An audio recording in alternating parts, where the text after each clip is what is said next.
Hi friends, host Eric here, host Talking with Famous People. And I want to respond to this comment from UNIFY. If you're not familiar with UNIFY, UNIFY is the individual that prompted me to execute Mission Detroit, my trip across country where I met with various people from the channel, including UNIFY. The first time I ever saw his face was when I met him in Detroit. So that was really, it's great. You know, it's like a great story to tell and a great weird experience to have and stuff like that. So anyway, he was gone from the channel for quite some time, or not gone from the channel, but you know, like just busy, not hanging out or whatever. He was in a, maybe still is, in a relationship with somebody he met on the channel. And both of them have messaged me at moments via the little used and soon to be taken away YouTube messaging function. So, anyway, this comment here, I wanted to respond to. He says, this is the way I see it. I got this from Jonathan Haidt, or Haidt or something, I think, by the way. So I think liberals and conservatives are right, ignoring the extremes of both sides. That's interesting because we all know the truth, that truth deep down, but we just don't say it. We feel it like we are losing if we give up sanctity of your perspective or our ideas. Well, that's only for people who identify with a group. It's true that they have that problem, but the problem isn't that both liberals and conservatives are right. It's that only individuals are right and wrong. Every individual, almost every individual is right and wrong about politics, depending on the specific issue. It's not true that ignoring the both extremes of both sides is a good idea, because on any individual issue, some perspective on it is correct, and the others are wrong.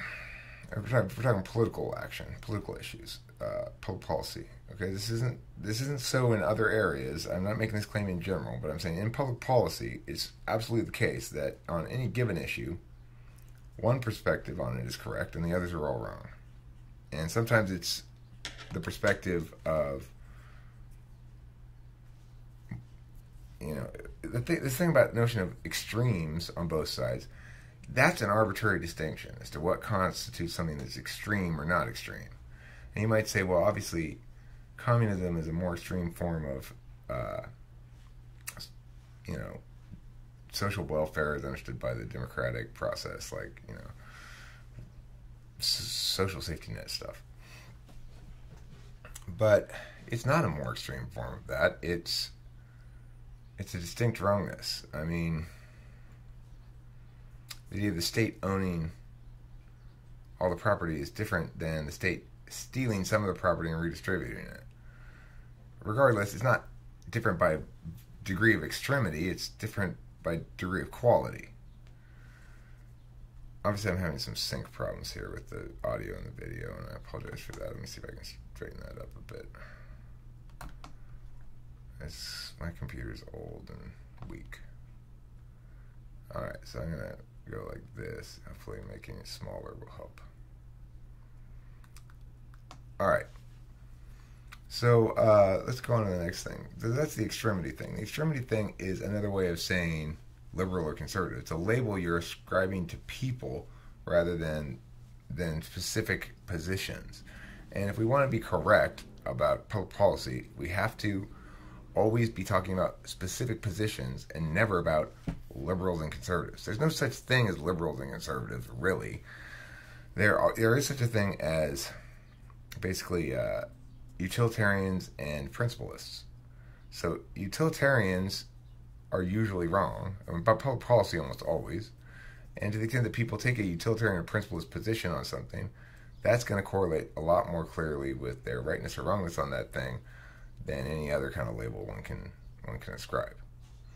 Conservatives retain bordered structures on all levels, relationships and ideas all the way to places like, there are no such thing as conservatives. There are people that liberals call conservatives and conservatives call conservatives. There are people that conservatives call liberals and liberals call liberals. But what they're really talking about is, you know, the difference between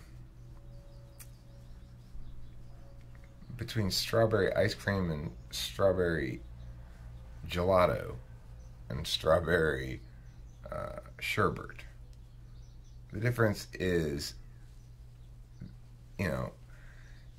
conservatives are right when they critique liberals for liberals' utilitarian justifications that don't hold water, and vice versa. But again, we're not talking about people ultimately, and to the extent that we do talk about people instead of the positions, the policy positions, then we have made a serious mistake. We're making the same mistake that the group people make. So it says here, liberals tend to dissolve borders for diversity flow, not only diversity in culture, but also in every element of life, just like I said about conservatives. I say that because I think we know that the far left has broken the foundational rules, or wants to, then we have to treat SJWs like a church. No, we have to reject utilitarian justifications for things, period, in public policy. Not in all areas of life, but in public policy. And these descriptions of groups are useless. Like, conservatives retain borders. What the fuck does that mean? It doesn't mean anything. I don't mean to be like all trashing or anything, UNIFY, obviously.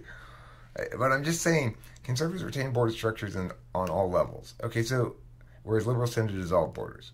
So if I retain borders in some area, does that make me a conservative? How many areas do I have to retain borders in before I qualify as a conservative and not a liberal? You can see why these group labels are pointless, because on any given issue, it matters whether or not I'm correct, not these sort of descriptions of my tendencies. As far as we need to treat SJWs like a church, well, we need to treat utilitarian justifications like a cancer in public policy. And that's what's the cause of these problems. Restrictions on pushing these ideas into law, separation of political correctness and state. Well, we already have that in freedom of expression. I also think that we have to understand that both science and religion are in a materialistic crisis. When people view the world through the lens of a logic-based framework, they forget that many objective things have practical uses to large groups of people, and law and religion, for example. Well, we have to make a distinction between advocacies of public policy and other kind of advocacies. The former have a lot of serious ethical considerations to factor in, and the latter generally don't. I mean, you might have personal ethical considerations, like you might hurt some specific other individual, and that's bad, obviously, but it collapses in, which is to say, it doesn't cause ever. It's a negative feedback loop on its own scope. So, harming individuals and doing immoral things like that is bad, and you shouldn't do that. But at the same time, it does much less harm than voting wrong. So that leads people to nihilistic tyranny or religious tyranny, or at the very least ideas that aren't well developed in a practical sense. The acceptance of utilitarian justifications leads people to that. That's it, period. I mean, when you're justifying the means with the ends on a public policy level, you're guaranteed to end up in tyranny. The degree of it matters, of course, but to some extent, you're going to experience tyranny. We need a moral stance as a country. I agree. I mean, but it's not just as a country. Every individual needs to have a serious moral discussion with themselves about utilitarianism and its evil. That we can't justify things like that. That even if I'm not an ideologue. There might be individual circumstances in which you go, you know what? Let's prioritize utilitarianism here explicitly, knowingly, understanding what that means, and we'll justify it by saying this is a closed system thing. If you want to talk about using some utilitarian justifications on closed systems, such as market regulation and driving, well, there's an area where principalists and utilitarians can potentially compromise and let the utilitarians have some wins. But it has to be in closed systems. Otherwise, you're just... your heuristics are pointless. Your predictions are meaningless. So... because you'll always fail to account for the ways in which your utilitarianly justified advocacy impacts the game board, not just the people on the game board. So That's the thing.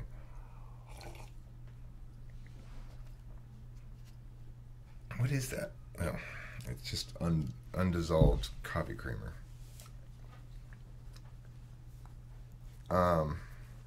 It's gross. It's like there's this little lily pad in my coffee of undissolved creamer. We need to have a moral stance as a country. We have to realize that people aren't completely wrong just because they think different from us. People are always completely wrong or completely right when it comes to public policy, more or less. It's just they're both right. Every individual is both wrong and right. If you say, here are all the perspectives, I mean, here are all the issues, the policy issues, what's your perspective on each one of them? They're going to be right, at least in their conclusions, about some of them. And they're going to be wrong about others. And we can determine that in a pretty straightforward fashion. We need to understand how they justify those things. And if they justify them wrong, then the conclusion correctness is still relevant, because obviously there are utilitarian impacts for people voting for nonsense, whereas there are less utilitarian, negative impacts to utility and pragmatism from people voting wrong, and there are no negative impacts to utilitarian pragmatism from people voting correctly. Even so, if we want to be moral agents, it doesn't just matter why. It doesn't just matter that we do the right thing, it matters why. So if I think I'm stealing from somebody, and then let's say I take the thing and then I set it down someplace. Now it turns out the thing I stole was actually stolen itself from somebody else. And the place I set it down was the guy's house from whom it was stolen. And he takes it back and goes, oh my God, thank you so much for retrieving this for me. And then it was a just act, right? Doesn't matter. You were still trying to steal shit. You're still guilty of the crime of stealing. Metaphysically. You're not guilty of a literal crime of stealing, because it turned out on a utilitarian grounds that it wasn't his to begin with, so you couldn't have violated his property rights. But you didn't know that. So, in fact, you were quite convinced it was his thing, and you were intentionally stealing it. Now, you would have continued to steal it and not let the guy have it back, except you accidentally set it down someplace where he saw it, and he goes like, oh my gosh, thank you, and you sort of went with it, because why not? You're still guilty of stealing something metaphysically. In other words, in the metaphysical world, since you made the intentional decision to steal, that makes you a thief. It doesn't mean that you're guilty of the crime of theft, though. That distinction is important. Those people just have the other side of, like Peterson calls it, the fight over borders. And we need a balance, because science can't really tell us how to live good. No, science can't. Philosophy can. Philosophy and ethics and normative thinking can. Nor do religions give us enough knowledge about the world around us to... No, religions are only useful for individuals in their individual lives. They aren't useful for any sort of general prescriptive purposes. You can't make policy prescriptions based on religion, because it's... it doesn't work as a logical argument, because it's not supposed to be used as such. It's for individuals to become more realized as moral agents, not to impact their understanding of moral agency on the negative side anyway, directly like that. On the positive side, fine, but not on the negative side. So